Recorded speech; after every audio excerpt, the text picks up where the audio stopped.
Abra sua Bíblia, por favor, no livro de 2 Crônicas. Segundo livro de Crônicas.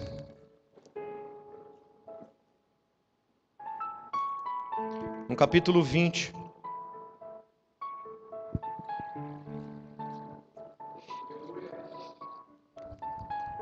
Segundo livro de Crônicas, no capítulo 20.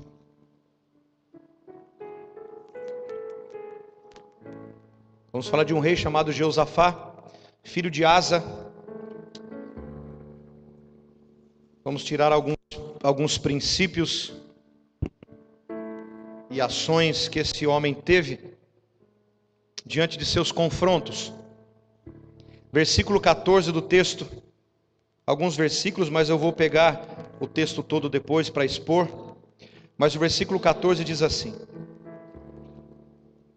Então veio o Espírito do Senhor no meio da congregação sobre Jaaziel, filho de Zacarias, filho de Benaia, filho de Jeiel, filho de Matanias, levita dos filhos de Asaf.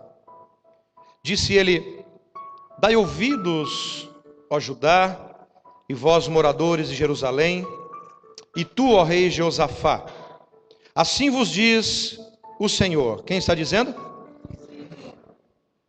Não temais, nem vos assusteis por causa desta grande multidão, pois a peleja não é vossa, mas de Deus. Amanhã descereis contra eles, eles subirão pela ladeira de Ziz, e os achareis no fim do vale, em frente do deserto de Jeruel. Nessa batalha não tereis que pelejar.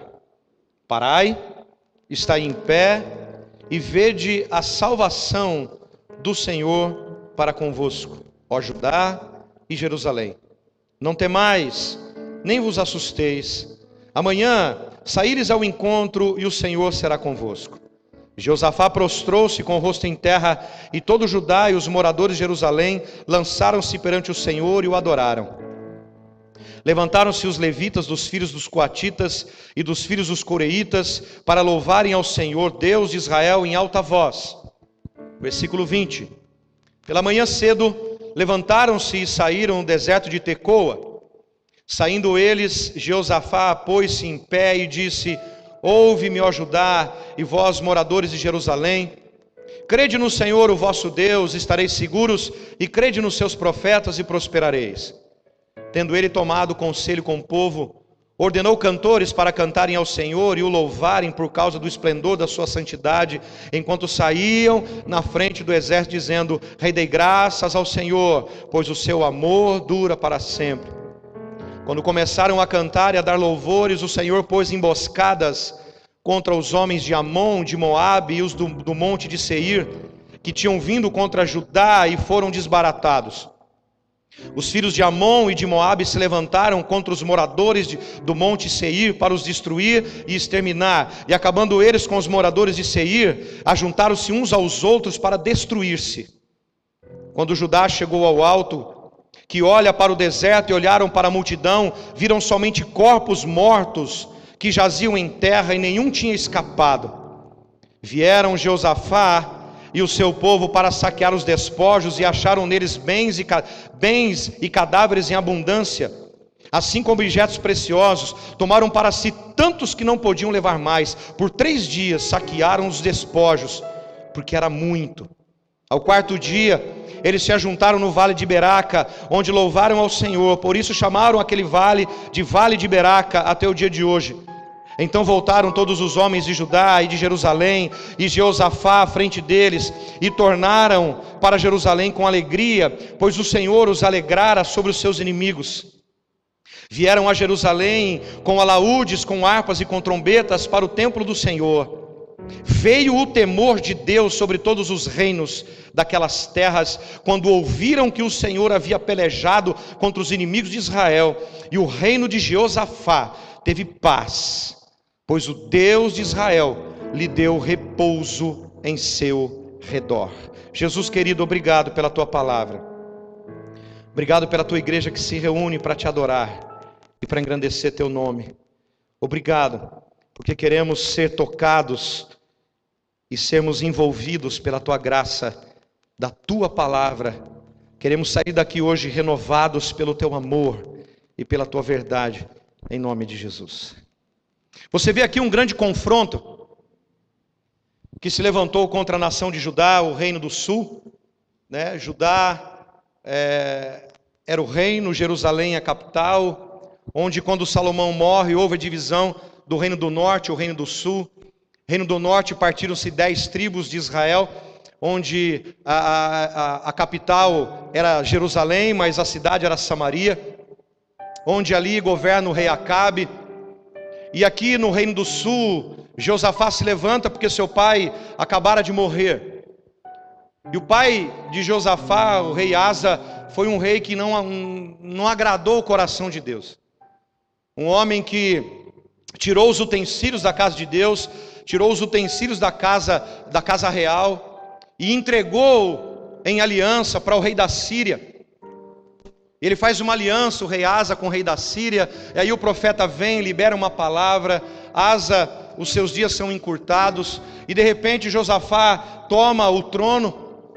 Mas também Josafá, no seu primeiro ano de vida, ele foi bem. Nos anos seguintes, ele começa a fazer uma aliança com um rei chamado Acabe. Acabe, se você for estudar a história, foi o pior rei que a nação de Israel já teve. Acabe assume o reino do norte, casa-se e faz uma aliança com o povo fenício, com uma sacerdotisa de Baal, uma sacerdotisa de Azerá, chamada Jezabel. Você conhece a história, está até passando agora aí, né?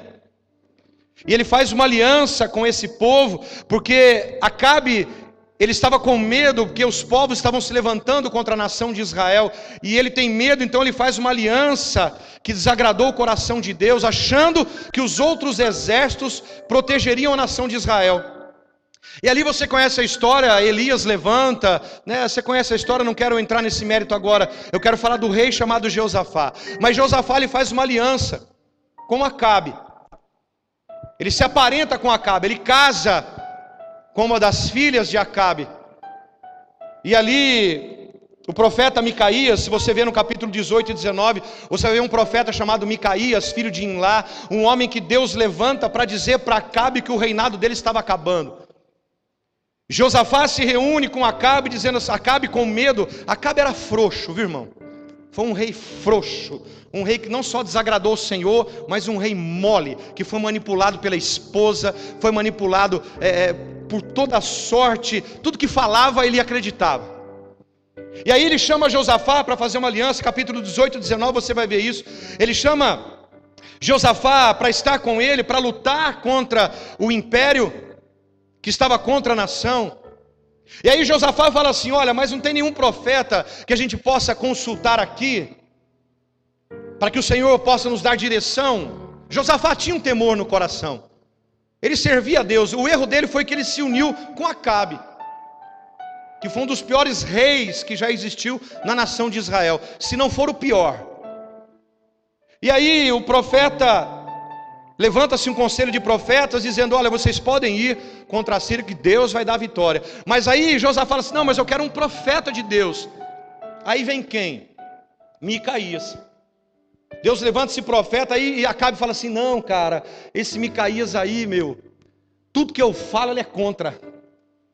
Esse cara não, sabe, tudo que eu pronuncio ele é contra. E aí, não, manda chamar Micaías. Aí Micaías vem e fala para Josafá e Acabe, não, pode ir, vocês vão, o Senhor vai entregar na mão de vocês. Eu estou resumindo a história para entrar aonde eu quero chegar. Mas aí Acabe fala assim, ó, esse cara fala as coisas contra mim, tudo que eu faço ele fala o contrário. Aí Micaías libera uma palavra em Acabe e fala assim, olha, a nação vai vencer, mas você não volta.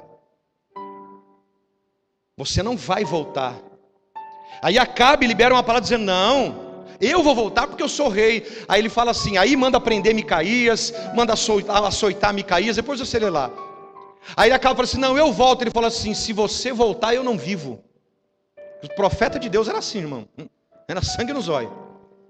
Se você voltar, o que eu falei, eu não mereço viver. E aí Acabe era astuto. Acabe ele se veste de soldado e deixa Jeosafá como rei. E os dois reis vão para a guerra. Só que chega um determinado momento, o inimigo começa a perseguir Jeosafá. Eles veem que não era Acabe. E aí de repente, aleatoriamente, um soldado lança uma flecha e acerta entre a armadura de Acabe. E Acabe começa a sangrar, o dia todo ele sangra. Aleatoriamente uma flecha foi lançada no meio da guerra e atingiu quem? O cara é azarado pra caramba, né? Meu Deus do céu. Não é que é azarado, Deus liberou uma palavra sobre ele. Eu já estou adiantando uns capítulos da novela que você está assistindo aqui, tá? Que eu acho que vai falar isso aí. Aí Acabe, ele sangra o dia todo, e a Bíblia diz que no final da tarde ele morre. E aí no capítulo 19, quer ver? Se você voltar comigo, no capítulo 19, deixa eu ver se é isso mesmo, isso, capítulo 19, o profeta Jeú, o vidente Jeú, que também é profeta, versículo 2 diz assim, ó: o vidente Jeú, filho de Anani, saiu ao encontro do rei Jeosafá e lhe disse: devias tu ajudar o ímpio e amar aqueles que odeiam o Senhor? Por isso virá sobre ti grande ira da parte de Deus. Deus se ira com Jeosafá. Aí, porque ele se uniu com Acabe. Aí no versículo 3 diz assim, ó: boas coisas contudo se acharam em ti, pois tiraste os postes sagrados da terra e dispuseste o coração para buscar a Deus. Essa foi a diferença de Jeosafá. Ele viu o erro que ele cometeu e ele se dispõe a buscar a Deus. E aqui no capítulo 20 você vê que 3 nações se levantam contra o reino de Judá, o reino do sul. Os amonitas, que diz o texto aqui, ó, se você entrar, né? O versículo 1 diz: depois disso, os filhos de Moabe, né, os moabitas, os filhos de Amon, os amonitas, e com eles alguns meunitas, que eram da tribo de Seir, era de uma terra chamada Seir. Eles se reúnem para destruir Judá. E aqui eu entro no texto com você. Então você vê aqui nesse texto, que a gente vai expor agora, a vida de um rei, sim, que cometeu erros no passado, mas o coração dele foi um coração disposto a buscar a Deus. E quando nós temos um coração disposto a buscar a Deus, Deus ele se inclina para nós, mesmo com os nossos erros, mesmo com as nossas falhas, mesmo com os nossos pecados, que Cristo já carregou na cruz, mas ainda somos falhos e cometemos pecados. Mas quando há um arrependimento e um coração contrito em buscar a Deus, o Senhor ele se inclina. Então você vê a reação, quando esse homem passa por um ataque de 3 nações, a atitude que ele tem, eu vou esboçar as atitudes que esse homem teve, porque nós precisamos, primeiro, aprender com a instrução que Deus deu, e segundo, nós precisamos agir através da instrução que Deus deu. Porque não adianta, queridos, nós ouvirmos apenas a instrução de Deus, mas nós não agimos de acordo com a instrução de Deus. Amém? Porque tem muitas pessoas que ouvem as instruções de Deus, mas não agem de acordo com aquela instrução que Deus deu. Aqui você vai ver que o Espírito do Senhor veio sobre um profeta e libera algo sobre a vida do rei e sobre a nação de Judá. Vamos lá então. Então nós vemos aqui 4 atitudes ou 4 ações quando as notícias chegam. Quando as notícias ruins batem à sua porta, quais são as ações que você tem? Quais são as atitudes que você tem? Quais são os pensamentos, que até os pensamentos também, dependendo das notícias, nos fazem pecar? Você entende o que eu estou dizendo? Então quais são até os pensamentos que você tem quando as notícias chegam? Quando elas batem à sua porta, porque aqui 3 nações estavam batendo na porta de Judá, dizendo que haveria destruição, dizendo que haveria morte, dizendo que a nação ia ser totalmente consumida pelos moabitas, pelos amonitas e pelos meunitas. A notícia, o confronto vem. E é assim a vida de um filho de Deus, querido. Nós vivenciamos confrontos todos os dias, sim ou não? Seja qual área for, nós vivemos confrontos. Nós só teremos paz e teremos descanso quando estivermos com o Senhor. Enquanto estivermos aqui, são confrontos emocionais, espirituais, físicos, financeiros, profissionais, até conjugalmente nós temos confrontos. Sim ou não? Quem é casado aqui? Então nós vemos aqui as ações desse homem através da direção de Deus. Olha no versículo 3 do capítulo 20. Temeu Jeosafá e pôs-se a buscar ao Senhor. Aqui esse temeu não é temor de reverência, aqui é medo, tá? Tem uma tradução que diz que Jeosafá teve medo, então é medo mesmo. Porque quando ele ouve que a nação estava vindo, que as nações estavam vindo, ele teve medo. Então quando ele tem medo, ele faz o quê? Quando o medo bate a sua porta, o que é que você faz? Alguém tem medo aqui? Eu tenho medo. Quando o medo bate a sua porta, qual é a sua ação? Olha a atitude desse homem. Josafá teve medo e pôs-se a buscar ao Senhor. E apregoou um jejum em todo Judá. Olha o versículo 4. Judá se ajuntou para pedir socorro ao Senhor, também de todas as cidades de Judá, e o povo veio para buscar ao Senhor. Primeiro ponto que eu encontro nesse texto, com uma ação que eu preciso ter para vencer os meus confrontos, é uma decisão em buscar ao Senhor quando o medo quer me tomar, quando a angústia quer me tomar, quando a preocupação excessiva, exacerbada, ela quer tomar conta do meu coração. Porque o medo não é falta de coragem, querido, não é isso. Todo corajoso também tem medo. O medo, ele vem através de situações para que possa apagar a tua fé e a tua confiança no Deus de Israel. Há um Deus que peleja por você, há um Deus que está olhando por você, há um Deus que está zelando. Eu preguei aqui domingo, por que Jesus se fez homem, e nós entramos em 4 pontos, uma delas, o último ponto era para nos socorrer, e esse Deus ainda não mudou. Agora, quando o medo bate à minha porta, quando o sistema vem me confrontar, a primeira decisão é buscar a Deus. Queridos, essa busca envolve separar-me de um sistema corrompido. A palavra buscar no hebraico significa você procurar até encontrar. Você tem procurado a Deus no teu secreto? Você tem procurado em conhecer o coração de Deus, em conhecer os segredos de Deus? Essa busca, e para você buscar, você tem que se separar. Se você não se separa, não tem como você buscar a Deus. Não tem como você servir a 2 senhores, disse Jesus.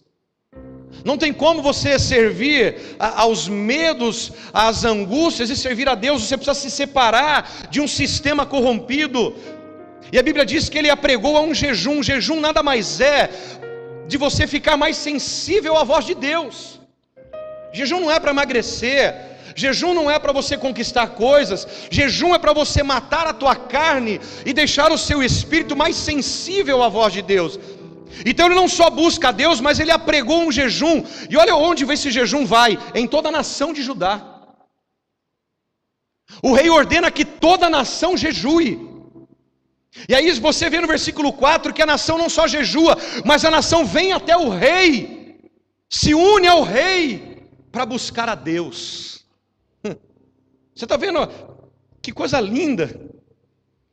Então buscar a Deus é você se separar de um sistema corrompido, se tornando ou me tornando mais sensível em meu espírito para com o Espírito de Deus e me unir em direção a Deus através do socorro dele. Porque eles se uniram a Josafá para buscar socorro de Deus. Olha o versículo 12, é a segunda atitude que esse homem tem. Ele ora, ele começa a orar. Ó nosso Deus, não os julgarás, pois em nós não há força perante essa grande multidão que vem contra nós. Não sabemos o que fazer, mas os nossos olhos estão postos em Ti. Antes do segundo ponto, a busca também envolve uma vida de oração. Quando as notícias chegam, quando batem a sua porta, você tem orado a Deus. Pastor, mas tem coisa que você bate na mesma tecla. Querido, a palavra é assim. Eu sempre digo isso e repito: oração tem que se tornar para nós um estilo de vida. Nós temos que orar em todo tempo, temos que orar em todo momento, tem que se tornar um estilo de vida para nós.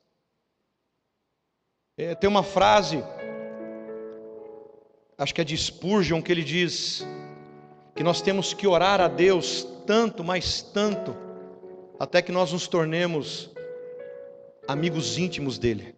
É Spurgeon que fala isso.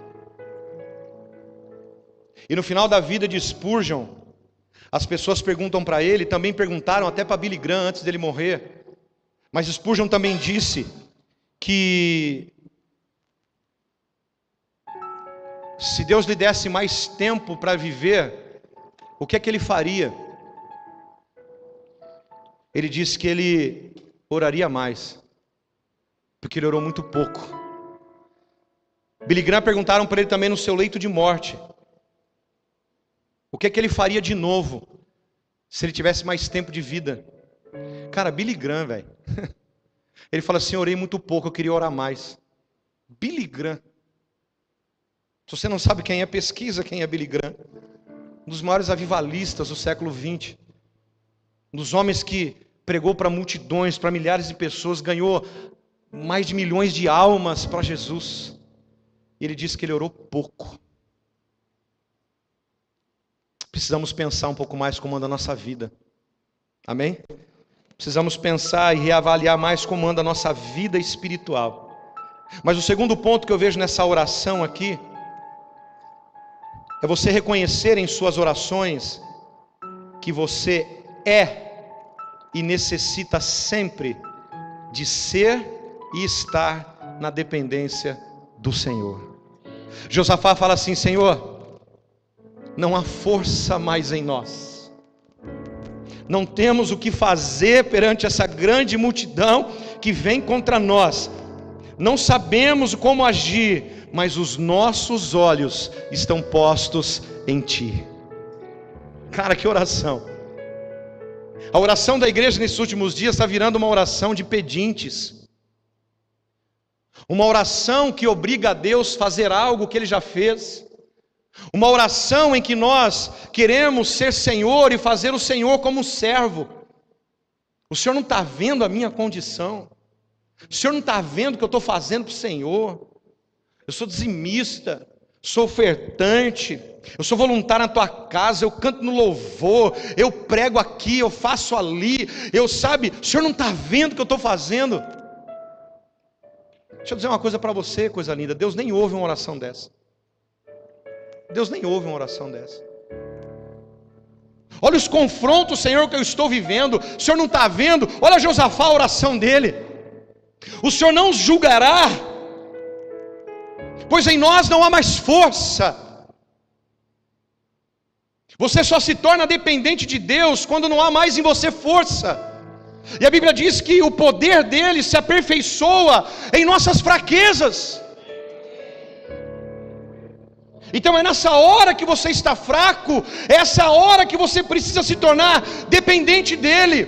Nós não sabemos o que fazer, nós não entendemos o que está acontecendo, mas os nossos olhos estão postos em Ti, Senhor. Reconheça nas tuas orações que você é fraco, reconheça nas tuas orações que você precisa dele e depende dele. Porque, queridos, em uma vida de dependência, Porque em uma vida em sua dependência, será Ele quem dará a direção, será Ele quem dará o entendimento, e será Ele quem dará o destino. Sabe por que muitas vezes nós não temos a direção do Senhor? Porque nós queremos depender da nossa carne, nós queremos depender da nossa vontade, mas a partir do momento que você estipula e fala, não, a partir de agora, eu não vivo mais de acordo com a minha vontade, mas com a vontade dEle, Ele vai te dar a direção que você precisa, Ele vai te levar para o destino que você precisa, Ele vai te orientar, através dos seus passos, aquilo que você necessita. Em sua oração, Josafá reconhece que por ele mesmo não haveria força e nem entendimento, mas seus olhos estavam voltados ao Senhor. Por isso que João 15, versículo 5 diz assim: eu sou a videira, vós as varas, quem está em mim e eu nele, esse dá muito fruto, porque sem mim nada podeis fazer. Reconheça isso. Você entende? Vai lá no versículo 14. Então veio o Espírito do Senhor no meio da... Por que o Espírito do Senhor veio?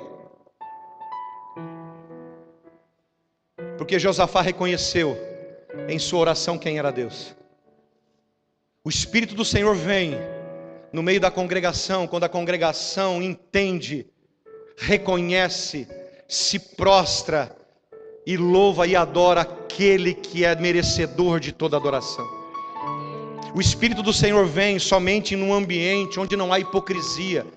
O Espírito do Senhor vem em um ambiente onde não há idolatria. Não estou falando de imagens, mas idolatria em todos os aspectos. O que é idolatria? Para resumir, para você entender, é tudo aquilo que você coloca acima de Deus, é uma idolatria. Quando Josafá ele ora a Deus e fala, Senhor, os nossos olhos estão postos em Ti, o verso 14 diz que o Espírito vem. O Espírito vem no meio da congregação, diz a palavra, sobre um homem chamado Jaziel, filho de Zacarias, filho de Benaia, de Jeiel, de Matanias, levita dos filhos de Asaf. Disse ele, dai ouvidos todos Judá, e vós moradores de Jerusalém, e tu, ó rei Josafá, assim vos diz o Senhor, não temais, nem vos assusteis, por causa desta grande multidão, pois a peleja não é vossa, mas do Senhor. Quando o Espírito vem, ele vem para agir. Quando o Espírito vem, ele vem para dar solução, ele vem para dar direção, ele vem para dar destino, ele vem para dar entendimento. Então o terceiro ponto, e a atitude que esse homem me ensina, é você ouvir aquilo que o Senhor tem a dizer, e para isso é necessário você parar para ouvir. Nós não paramos mais para ouvir a Deus, nós só queremos falar, e quando o Senhor vai falar, você levanta e sai. Nós temos que parar. Qual área da sua vida, amado, você precisa parar para ouvir a Deus? Qual confronto você está vivendo para que você possa ouvir a Deus? Porque Deus está dizendo que essa batalha não é tua, essa batalha é do Senhor. Ouça o que o Espírito está dizendo essa noite. Essa luta que você está lutando não é tua, essa batalha que você está batalhando não é tua, mas é do Senhor. Mas para isso eu preciso reconhecer quem Ele é na minha vida e quem eu sou nele. Aí o Espírito vem e me dá a direção. Josafá até então estava com medo. O medo, o desânimo paralisam a sua confiança e a sua audição espiritual. Quando o medo bate, o pavor vem, você deixa de ouvir a Deus e começa a ouvir outras vozes. A voz de um sistema econômico, a voz de um sistema político, mas deixa de ouvir a voz de Deus. Ei, deixa eu dizer algo, se Deus liberou uma palavra na tua vida, se for do Senhor para a tua vida, ela vai se cumprir. Se você voltar lá no capítulo 17 de Samuel, você vai ver Saul dizendo para Davi: Essa luta que você vai entrar agora, filho, não é tua não, ela é do Senhor. Então peleja as guerras do Senhor. Você entende isso? Abre comigo em 2ª carta aos Coríntios, capítulo 4.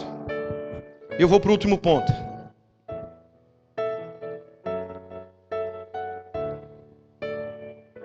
Segundo aos Coríntios capítulo 4, versículo 8. Quem achou? Em tudo. Olha o que Paulo está dizendo. Em tudo. Em tudo. Nós somos o quê? Atribulados, mas não angustiados. Perplexos, mas não desanimados. Perseguidos, mas não desamparados. Abatidos, mas não destruídos. Trazendo sempre por toda parte a mortificação do Senhor Jesus no nosso corpo, para que a vida de Jesus se manifeste também nos nossos corpos, e assim, nós que vivemos, estamos sempre entregues à morte por amor de Jesus, para que a vida de Jesus se manifeste também na nossa carne mortal. A vida de Jesus tem que ser manifesta na nossa carne. E por último, a atitude desse homem, versículo 16, volta lá. O Senhor diz assim: amanhã. Quando? O Senhor não fala assim: olha, Josafá, a hora que você se acalmar, a hora que você passar pela terapia, nada contra os terapeutas, os psicólogos, nós temos aqui psiquiatras, coachings, nada contra. Mas Deus não fala assim para ela: a hora que você fizer 20 sessões, fica tranquilo que eu estou lá. É isso que Deus diz? Ah, mas ele estava com medo, ele estava com pavor. Deus fala assim para ele: amanhã você vai descer pela ladeira de Ziz, porque eles vão subir por ali. E ali você fica tranquilo, que o negócio já está tudo montado. O cenário já está armado. Sabe o que eu entendo aqui? Algumas coisas eu entendo aqui. Primeiro, procure entender a direção que o Senhor está lhe dando. Procure entender a direção que o Senhor está lhe dando. Mesmo que pareça algo diferente daquilo que você imaginou. Josafá ficou pensando assim: isso é meu, tá? Não está na Bíblia. Ele ficou pensando assim: bom, Deus vai levantar alguém aqui e vai assumir tudo isso. Olha, o confronto não era com Josafá? Então quem tinha que ir diante desse confronto? Ele. Era algo meio ilógico aqui. Era algo meio louco nesse momento. Mas amanhã descereis contra eles, e eis que sobem pela ladeira de Ziz, e os achareis no fim do vale, diante de Jeruel. Sabe o que Deus está dizendo? Não protela não. Não procrastina não. O que é procrastinar? É o que você pode fazer hoje, você deixa para amanhã. Tem muito crente assim. O que é para resolver hoje, vamos empurrando. Vamos fazendo. Principalmente homem, né? Homem é assim, mulher já é mais dinâmica. Mulher já tem que resolver, vamos resolver a parada. Homem já é mais molão. Homem vai procrastinando. Não, deixa para lá. A torneira está pingando. Amanhã eu arrumo. Faz 6 meses que ela está pingando. Né? Homem tem esse hábito de ficar procrastinando as coisas, de ficar protelando as coisas. Ele não fala assim: olha, quando você passar por algumas sessões de terapia, você vai lá. Ele diz assim para ele: amanhã, cara. E se você ler o texto com tanto cuidado, você vai ver que Josafá não tira nem a espada da bainha. Quando você lê o texto com cuidado, a Bíblia diz que Deus arma emboscadas no dia seguinte. Mas quem que tinha que estar lá? Josafá. Sabe qual é o problema do cristão hoje, do crente de hoje? Ele quer que Deus faça as coisas com ele deitado na cama todo dia, o dia inteiro. Eu falei agora de dever. Nós temos deveres na palavra. Se você não levantar amanhã e enfrentar os seus confrontos, não tem como Deus enfrentar os confrontos por você, macho. Está entendendo ou não? Não seja como um rei Acabe. Seja como um homem que entendeu a direção de Deus. Ele fala assim: se você prestar atenção, a única coisa que Josafá e a nação de Judá fez foi orar. Só, não fizeram mais nada. O exército não tirou a espada da bainha, Nenhum soldado foi guerrear. A Bíblia diz que quando eles subiram no monte para saber a quantidade de soldados, só tinha cadáver. Deus tinha matado tudo. Ali entra algumas coisas teológicas, como lá no capítulo 32 de Crônicas, você vê que um anjo só, desbaratou todo o exército. Aqui pode ser seres angelicais de novo, matando todo mundo. Josafá não tira a espada da bainha. A nação de Judá não se preocupa em matar os inimigos. A única preocupação são esses 4 pontos que eu citei para você. Eu vou repetir todos eles e a gente encerra. Primeiro, você tem que ter uma decisão de buscar ao Senhor.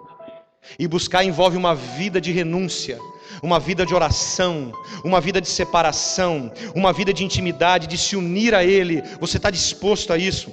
Segundo, você precisa reconhecer em suas orações quem você é e que você necessita estar com Ele. Terceiro, ouça aquilo, para começar a ouvir o que Deus tem para a tua vida. Amém ou não?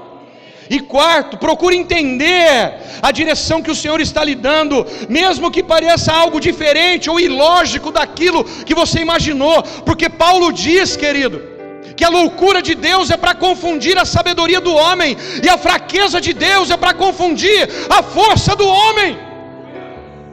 Esse Deus não é gente, mas não protele e não procrastine aquilo que é para ser feito. Faça, porque essa peleja não é tua, essa peleja é do Senhor. Deus está dizendo: avança, marcha, não pare, não fica estagnado, Deus está à frente. Você vê isso em Êxodo capítulo 14, quando Deus fala para Moisés: por que clamas a mim? Diga ao meu povo que marche, o restante sou eu quem faço, ele disse. O povo clama porque atrás estava o exército de Faraó, eles estavam no deserto e diante estava o mar, e Deus com isso. E o povo começa a clamar: o que vai ser de nós? Como é que vai acontecer agora? Deus fala assim: quem está clamando para mim? Fala se pode avançar aí. O que cabe a você é só avançar, o restante Ele faz.